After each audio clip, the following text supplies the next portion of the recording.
A lot has been said about the psychological impact of remote working. So in this edition of SomeBrightSessions, we're delighted to be talking to Damian Hughes. Damian is a visiting professor of organisational psychology who has worked with a number of leading sports teams and sports stars across the world. He's a much sought after motivational speaker and a best-selling author. Damian, thank you very much for joining us. Oh, it's great to join you, Phil. Thanks for the invitation. So what's lockdown been like for you? I found it really quite enjoyable, to be honest, Phil. It's been a really nice opportunity to stop, pause, and reflect. Quite early on in the process, I made the decision, I removed myself from all social media because I just felt that the sheer consumption of news and sort of speculation wasn't particularly helpful for me. So I've removed myself from that. And I've just tried to, I know it's an old cliche of psychology, control the controllables, but to really focus on the things that I can influence and that make a difference, and to ignore the stuff that doesn't. What do you think about the kind of strategy for communicating anyway, from a health and well-being point of view and from an organisational corporate updates point of view? Yeah, I mean, that's a really good question, Phil. I think what we saw in the early stages of lockdown, and we're still seeing some of it now, is that people had to learn quite quickly in terms of what we were experiencing. And the metaphor that I use when I think about that is that it's like when you see somebody go abroad on holiday to places where English isn't spoken as a first language, and they try and order a drink from bar staff that don't understand them. Now, the typical Brit abroad in that situation, your first instinct is to speak slower and shout louder. And I think what we're seeing is people starting to adjust to this new reality and communicate in more effective ways. Now, in terms of how you go about doing that, I was lucky enough a number of years ago, I did some research where I went and interviewed elite coaches and spoke to them very much around how do you engage, how do you communicate with diverse, disparate audiences. And what I found was there was 5 principles that these great coaches did that I think are equally appropriate during this period of lockdown. Yeah. So I use a really simple acronym to just explain it, and the acronym is STEPS. And the reason I mention it is that I think an acronym like that serves as a bit of a mental shopping list that you can just check the list of how many of these elements that you're addressing. So the first one, the S, is about simplicity. So not overloading people with information, but actually giving them information in a form that they can take on board quite quickly. The T part of it is about giving people space and time to think. The E part of it is about emotional intelligence of our communication. So this is essentially about treating people with kindness and empathy and understanding. The P part is about practicality. So not getting stuck in jargons or using phrases or terminology that are abstract or difficult for people to understand. And then the final S is about communicating using stories, giving people examples that they can remember and therefore navigate their way through change with. So I think that for anyone listening to this is a decent checklist to answer those 5 questions and say, is my communication fitting within these steps? Because there's plenty of robust research out there that says if you do that, you'll increase your chances of engaging at an appropriate level. Yeah, you mentioned timing there. It's an interesting one because from now you're working from home and no commute, a lot of us have had more time than ever to reevaluate our lives, and we're spending our time in different ways. And there's positive side of that, but is there also a downside, do you think? Yeah, very much. I think the downside is this idea of having like a mental tripwire that allows you to differentiate between work and home. So the boundaries are blurred, and therefore people can find themselves working longer hours or not giving themselves the space to switch off. So when I talk about this idea of a mental tripwire, what I mean by that is just something that allows you to snap out of work mode into a more personal mode, whether that's as a father or as a partner or a parent or a sibling. So a really simple way is that when I speak to people about mental tripwires, it might be something that on your journey home, when you pull up outside the house, it might be the moment you put the handbrake on the car or the moment you take your seatbelt off. you can use that as a mental tripwire to say, right, now I'm in home mode. How am I going to respond when I go through the door of the house? So I think for people that may be working from home, they need to find a new tripwire for them. It might be going in a certain room, and the moment they cross the threshold of that room, they go into their personal mode. Or it might be giving themselves an hour during the day where they go out for a walk and they leave their phone at home. Just something that allows them to mentally shift gears into a different state. But one of the things that the massive amount of change that we've seen in the world, and it's still going on, so we don't know what things are going to look like. So everybody's focusing at the moment on, you know, what's going to be different. Is that a big psychological drama for everybody? Yeah, I think at the moment we're focused on what the difference will be. And I think a more helpful question to focus on is one that Jeff Bezos, so the founder of Amazon, often asks. He says, when people look over the next 10 years, their instinct is to say what will be different. And he says a more helpful question is to ask, what will be the same? And I think regardless of our new working practices that we're going to have to adjust to, what is going to be the same? And the reality is that as human beings, there are still 4 principal elements that we will all need to have addressed for us in whatever our working environment is. So the 4 things that we all need are, and this comes from the work of 2 psychologists, called Decky and Ryan in the 1970s. They looked at a concept called the self-determination theory that says, how do we motivate ourselves when nobody's around to do it for us? And the 4 principles are, first of all, we need to have a sense of belonging. So we need to feel that we're tapped into people of a similar mindset as us, that we have membership of a certain group or a tribe. The second thing that we need is we need to have a sense of value. So they call it autonomy, but it's the idea that we need to play to our strengths rather than to our weaknesses. Yeah. The third one is that we need to have a sense of psychological safety, that we can make mistakes with this new way of working and not worry about being castigated or those mistakes will be terminal. And then the fourth one is we need to have a sense of control. And this is about choice. This is about the ability to decide where we work, when we work, and that flexibility of working that we're describing. I mean, there was some research in Washington University that said when people have that greater control and ownership, they become about 18% more effective at achieving their objectives. So in our way of working, what we're talking here is that's the equivalent of a day a week, potentially, by giving people that ability to control where, when, and how they choose to work.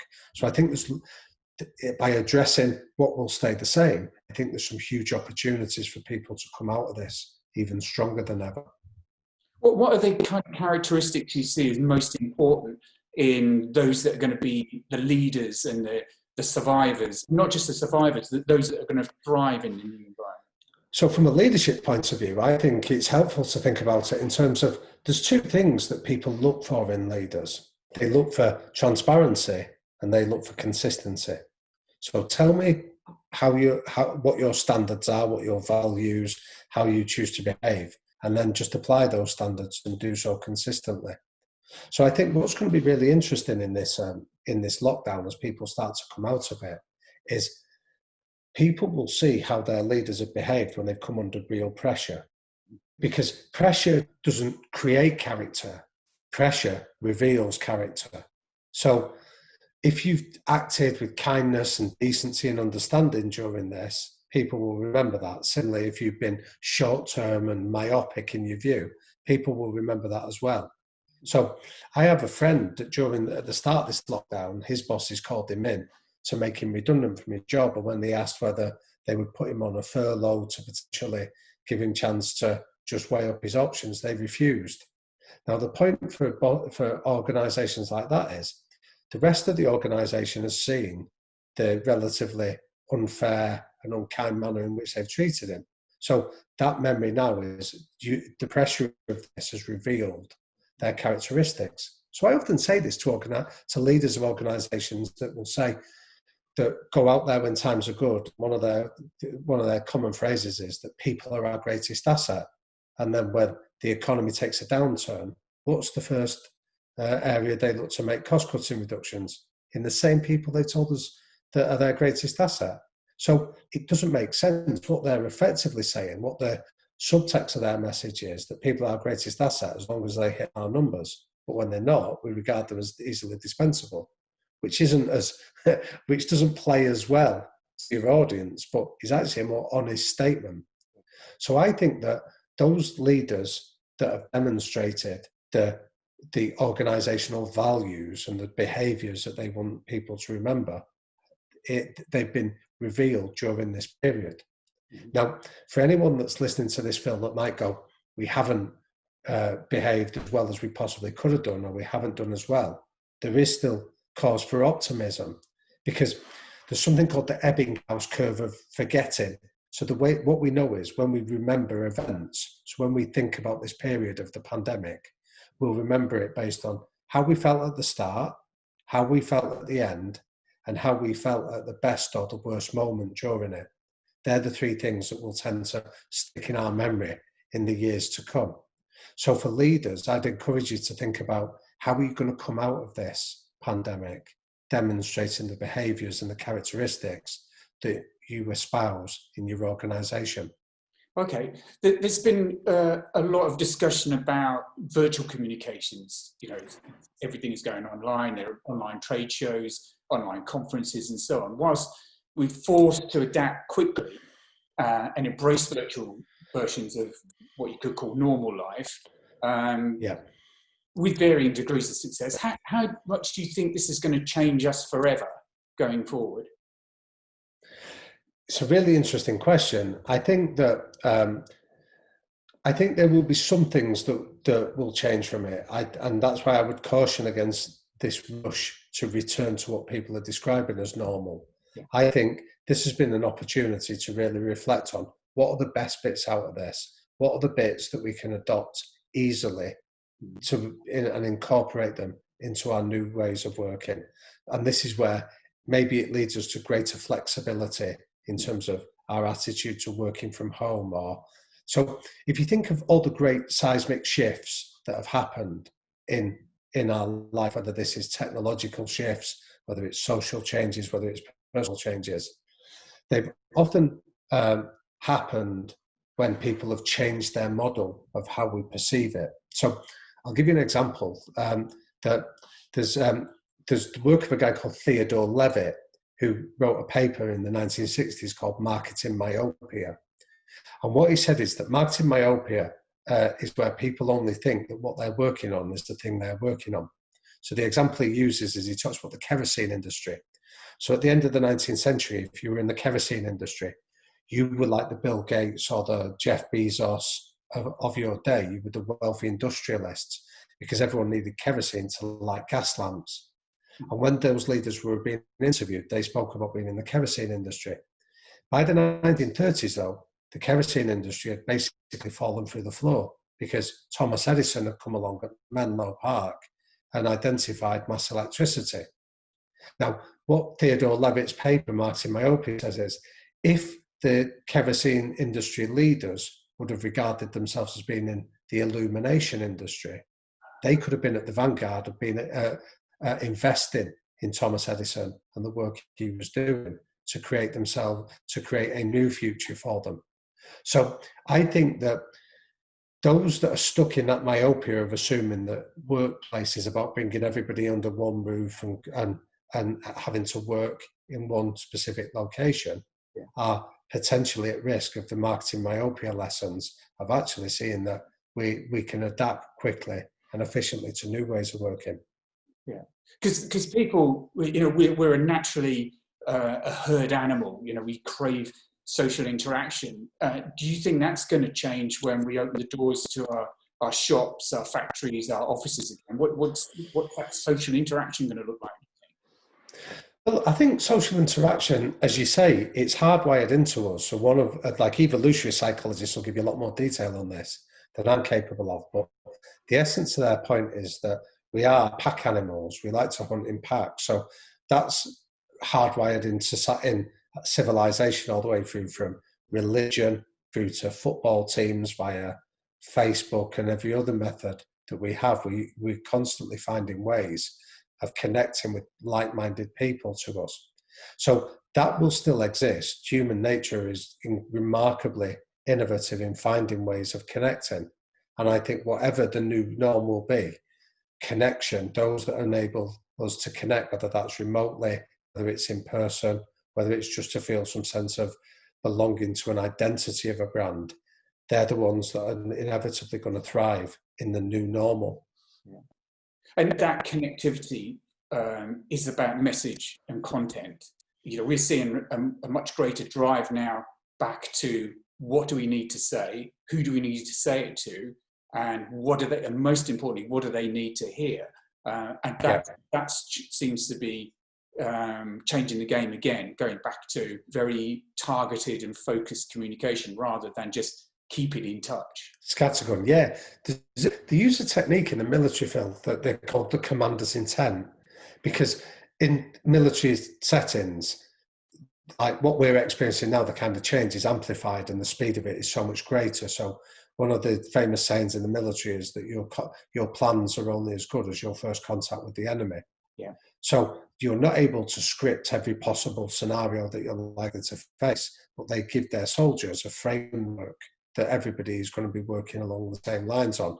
And I think this is appropriate for communication in relation to brands and identities. So what the commander's intent is, this technique is answering two questions. And the first question is, what's our mission? So what's the one objective we're trying to achieve? Yeah. The second question is, what are our key behaviours? So what you're asking is, what are we trying to do and how are we trying to do it? But when you're able to communicate what they are, everything that you communicate after that, if it answers those two objectives, it's on mission and it's on brand, it's on the kind of behaviours. That's where that consistency and transparency comes from. And that's what will distinguish any organisation. And that's been a principle before lockdown, before the pandemic. And that's going to be a guiding principle going forward, presumably. Yeah, very much. So the organisations that have thrived long before lockdown have been adopting this kind of communication method. So give you a really simple example of it, that many years ago I went to Baltimore to go and look at an airline called Southwest Airlines. Now, they're the only airline company in the world that had made a profit in its history, and it had been around since 1968. And when I spoke to the HR director in that setting, her answer was, we recruit really good people, give them simple framework to operate in, and then we just let them get on with it. So the mission that they have is to be America's cheapest airline. So their phrase is, we democratize the skies.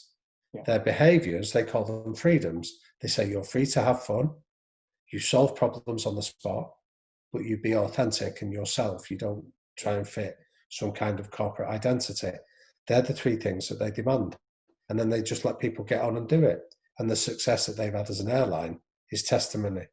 And I think, again, those principles are going to be tested more than ever in the period that we're about to face. So is a positive mindset the biggest key to anybody's success, whether they're a leader or a team member or whatever? That's a really good question.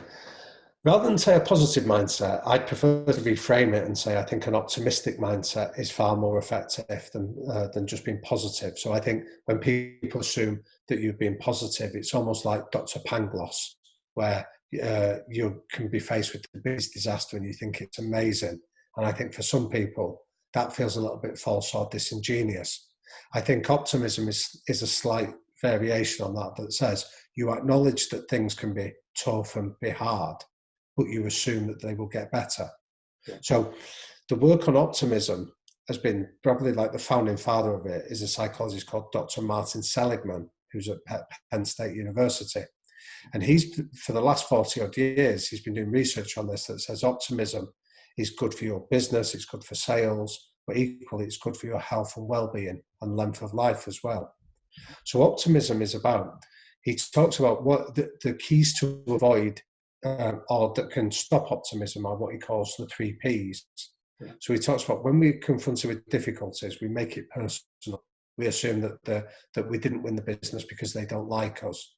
Yeah. The second P is we make it permanent. that we go, oh, I'll never win it. It'll always be like this. Things will never change. So you apply a law of permanence. And the third one is you make the problem pervasive. You assume that everybody feels that way, or everybody's upset, everybody's annoyed. And he says, if you can counter them by viewing problems as very specific, temporary, and external, that gives you your best way of adopting an optimistic mindset that has been proven will improve your sales, your business, and like I say, your health and well-being. Yeah, but Damian, there's so much that you've given us there in such a short time. It's almost a challenge to take it in. But if you were to say one key thing to people out there about their attitude to lockdown, having said all the things you said there, just give us what do you think the most important thing for us is as we sit here trying to filter the news, trying to filter social media. Yeah. What we select. What's your kind of killer line? Yeah, I think one key message I would take away from this for anybody listening is 2 words: be kind. Now, 2 words contain an awful lot of nuance within it. So what I mean by that is just start to be kind, first of all, to yourself. So I think be kind that this is unusual, and if it feels difficult, if you feel flat at times, if you feel fed up or you're struggling, just be kind to yourself and accept that that's fine. But don't mistake the feelings for facts. It will pass. I think when you be kind to yourself, then you can start to be kind to others, and you can start to help others that maybe are feeling similar difficulties or having not necessarily enjoying this period. So that's been the biggest thing that I've tried to apply to myself. I mean, I'm the father of 2 children. We've been trying to homeschool them at the same time as balance other demands.